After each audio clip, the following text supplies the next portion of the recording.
Welcome back to Dr. Josefina's Way, and I'm Laura Guttridge. In today's lesson, we are talking about personal motivation. Yes. And while reading through the lesson, you write about how most successful people, in spite of what a lot of people think, were not born that way or they didn't just get lucky. For the most part, those people have worked hard their whole lives. There's accumulation of that hard work and success. Exactly.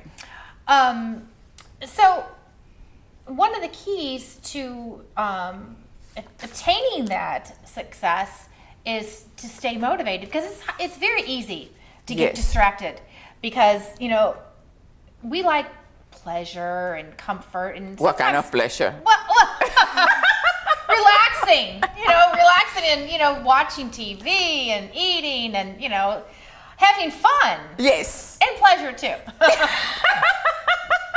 That today. Okay. But and those are I consider those distractions. Yes. Because the motivation, you can't just be a couch potato. No. And watch all the sitcoms and series on Netflix. You have to get out there and make it happen. Exactly. So you talk about self-motivation. So how do we get out of, if we're in a rut and we want to be motivated? I mean, is there some kind of special secret to shake us up and get us out there and going? Well, remember that I said you can watch videos, motivational videos. Yeah. You can read motivational books. You can surround yourself with all these resources. Fine, I don't have a problem with that. Then you have to internalize the change you want to make. Because let's say if I say I'm going to be a bodybuilder, but I never go to the gym, then I'm not motivated to do it. Or I want to go to philosophy school like you did. Oh, well, but you didn't get in the car, you didn't call the school, you didn't do anything about it. So what happened when the way we stay motivated, we have to. You remind me the one technique that I use is called flashback. The flashback technique is I bring back what activity that have I done in my life that I've been successful at. Like in your case, you went to philosophy school, you took the car, you drove out an hour, you went, you did all this stuff. So, it was UCF. Okay.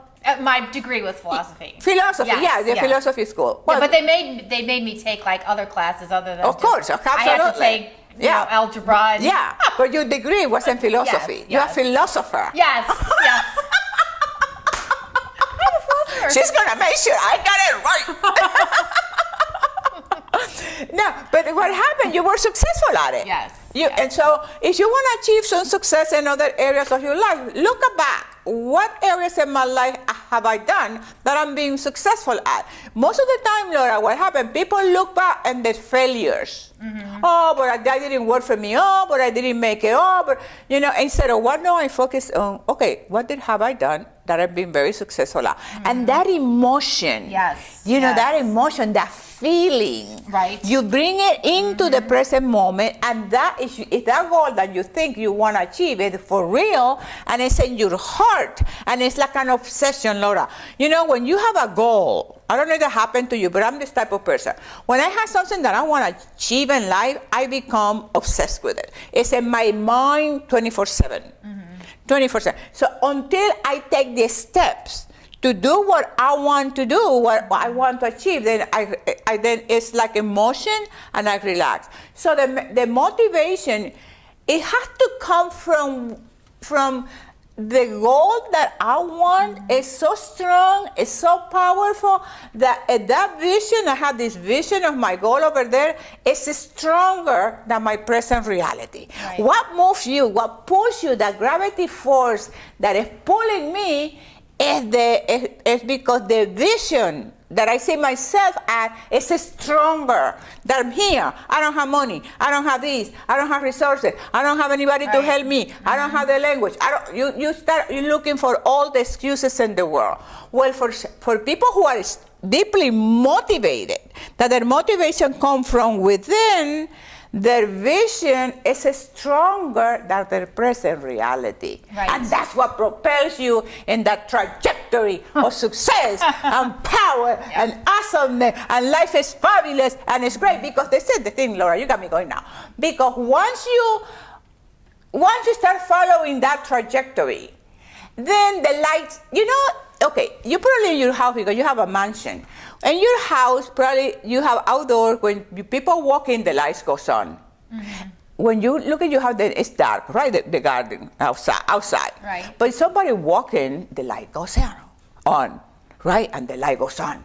So the same thing happened in life. Mm-hmm. Not until I take the steps towards that goal and that trajectory, from here it looks dark. Right. But once I step into the zone, the light appears. Mm-hmm. And that's the beauty of life.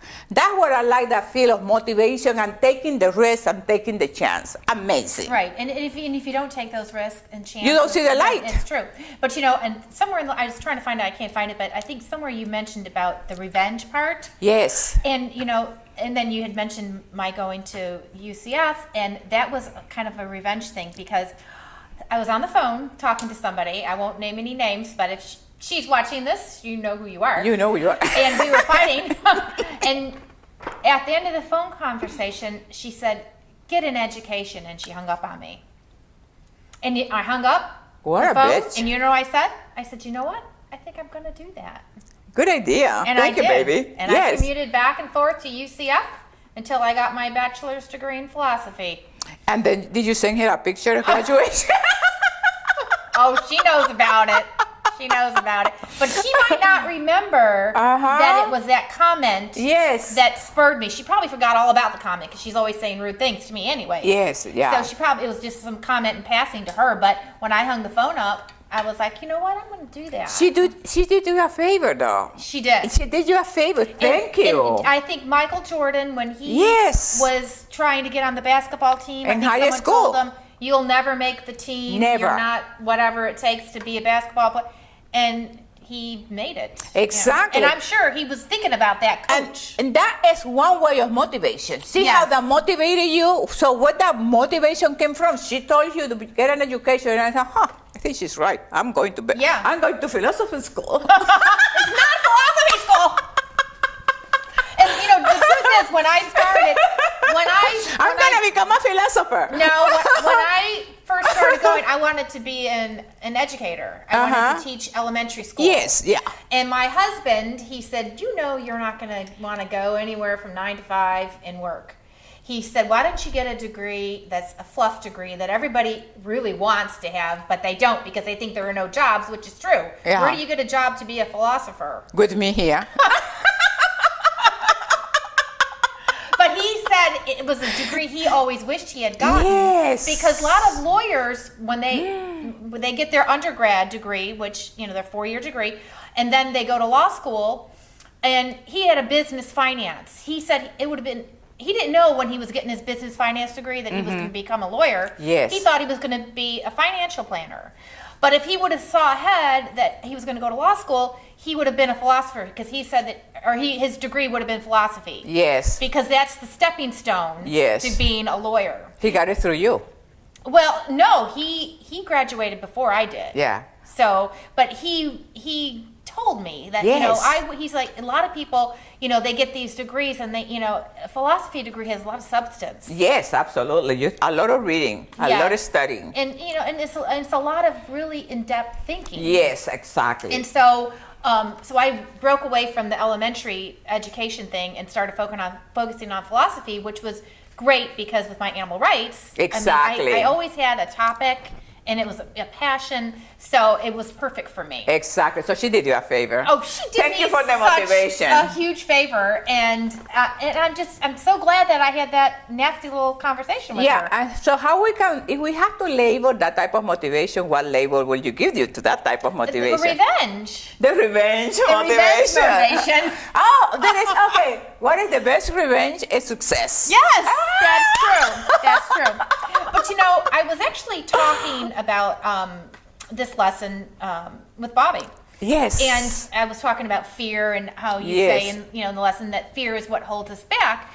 he saw it a different way. Yes, he said, yes. of course, fear holds you back. Yes. It's the fear of, rejection, failure, But he said, like, if you're feeding your family, the fear of not being able to feed your family, the fear of not being able to have a roof over your head, Yes. the fear of not being able to pay your bills, Mm-hmm. that is motivation. So there is fear. So I think what the takeaway is that not all fear is negative. Exactly. The fear of those things can make... If you're walking in a black alley and you see somebody behind you, the fear of running away is a good fear. Yes. Because it protects you. You see somebody walking behind you, Yes. and then you're in a black alley and no lights and stuff, you're running away, that's a good fear. Yes. Absolutely. Absolutely. Definitely. So, but motivation is, it's an interesting topic, and I think one that people don't think about often enough. Exactly. And people think, Laura, that it's going to come from the outside, that you can motivate somebody. No. You can encourage, you can get inspired, but you gotta work at it. You have to work at it. It's not like I'm gonna pour motivation into you.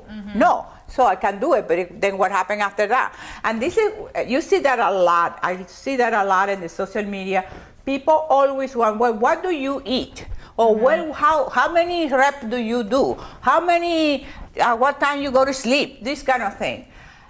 They don't understand that all that is the result of a lifestyle, that it has to come with you by practicing your own thing. Right. It's good to get the information. It's good to ask for their advice, but then you gotta apply it.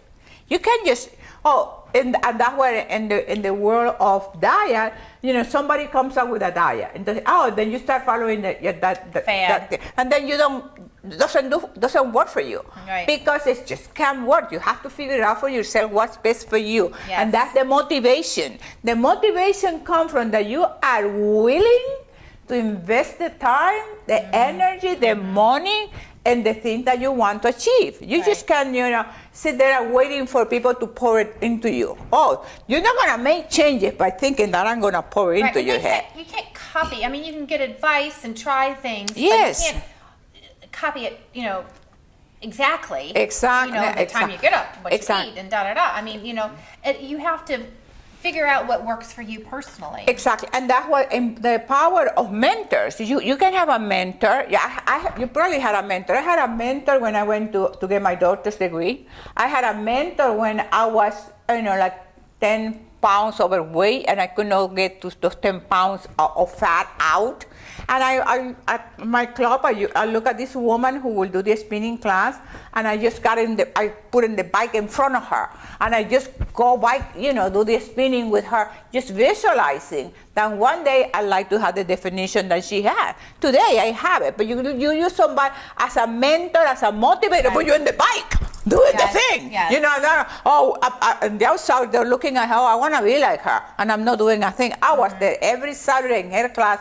The first person there was me in front of her, and I would make sure I got a front bike to be, because you wanted the energy. That's a nice thing, because you want the energy, you want the visualization, you want the picture. You had a mental picture of what. Not that I'm gonna look like her, because I can never look like her. She's tall and blonde and skinny, and more muscle. Yes.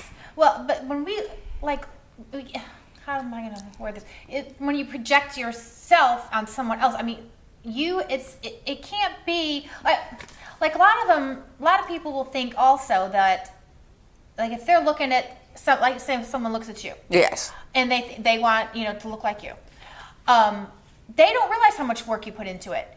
And so that's why they think that, if I'll just, do these few things, I can do it. Exactly. They don't understand the gravity of it. And I think a lot of times in their mind, too, they would justify those feelings by, it's just genetics, or with the tall, it's not. It's more than that. Sometimes it's a combination of things. Exactly. But I think a lot of people who are unmotivated think yes. of excuses to remain yes. unmotivated. Absolutely. Sometimes they send me texts in the social media, but you don't have any children.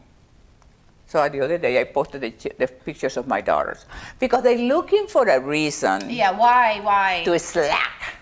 Yes. You know, Like, oh, I I have will- kids, and I think that's Yeah, the number the one only slack reason you look like this is because you don't have any children, where you do have a child. And I have two, and she had one. Yeah. Okay, so it doesn't matter. So it's just so because they don't have the motivation to really do it for real. Because they have the excuses. You're And I looking for think a reason not to do it. having kids is like the number one excuse for most Oh women. my God! And then time, and then if I didn't have a job, 9 to 5 job, I will be all day at the gym, implying that I'm all day at the gym. People are wrong. I have a life.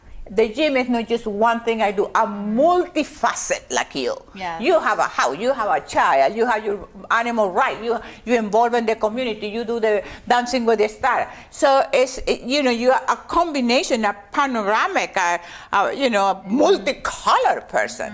And they will make those comments that because I have all the, I have a job. I have I'm writing my book number 3. You know what I mean? The gym is not just my only thing. But that is part of really your job, your career. Absolutely. Is yourself is your my looks. That's your product. You are Exactly. your own product. Exactly. And it's not just one area of my life. It's not just, I'm just bodybuilding. And then sometimes people who keep continuously asking me, how much you left? You know what I mean? It's so boring because I'm thinking, I have more than life. I have more years to talk about. Right. You know, not how many can you bench press? Who cares? Right. You don't care. Why don't you bench press? And tell me, why don't you bench press your girlfriend? They say, you can bench press me. Why don't you bench press your girlfriend? Idiot. Now we're bitching. We're bitching. You are the hottest bitch in this town. Right. Both are. Anything else? So motivation is a Okay. good stuff. Okay. Yes. Anything else you got there? It's underrated. Okay. You have points to remember here. Yes.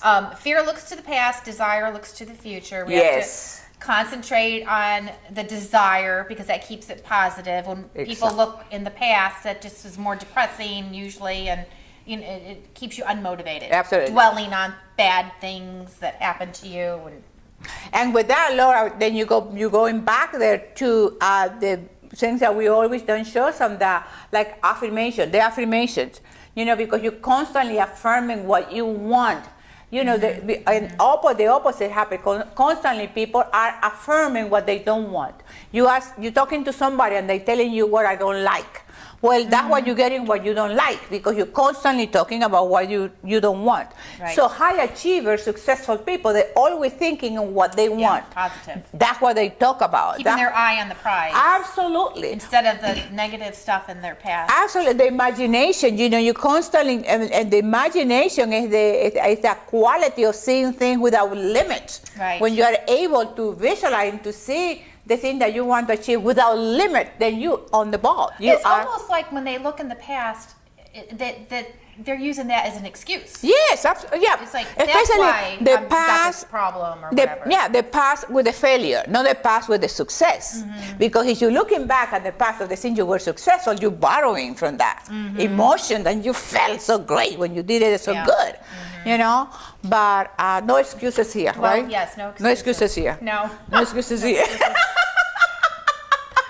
Do we have a little more time? Yeah, we have here. I don't know why I'm thinking of this, but Yes. years ago when I was waiting tables, one of the guys that I was with, he wasn't a waiter, he was a busser, and he would eat this huge piece of chocolate cake for dinner every night.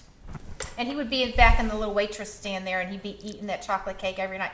I'm like, is that your dinner? Really? You're eating chocolate cake? You know what he said to me? He said, my family, we all have a low life expectancy. He says, I think I'll be dead by the time I'm 30. And so I'm just going to eat what I want. And he said, I said, you think you're going to be dead by the time you're 30? He's like, yeah. He goes, I don't want to live past 30 anyways. He goes, but, genetic wise, all my family, they all die in their 30s. So he kept eating his chocolate cake. And it flabbergasted me because I was well into my 30s. And so he's looking at me like I should be dead.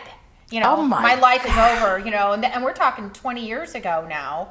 And so, And I'll never forget that. But I think it was his excuse to eat chocolate cake. Absolutely. I don't think he really thought he was going to be dead at 30. Yes, absolutely. And that is the contradiction and stuff. So remember when we did the shows in epigenetic that you can change your gene, you cannot use that excuse anymore that my family died at 30, so I will die at 30. You can change that by changing your lifestyle. He's wrong. He's probably dead. If he's still eating chocolate cake for dinner. Good Lord. He's probably dead. And life is so crazy that life really keep him alive. Well, yeah. He will be the oldest one in his family to still alive. I'm eating chocolate cake and I'm still alive. It's the chocolate cake. It's so good for you.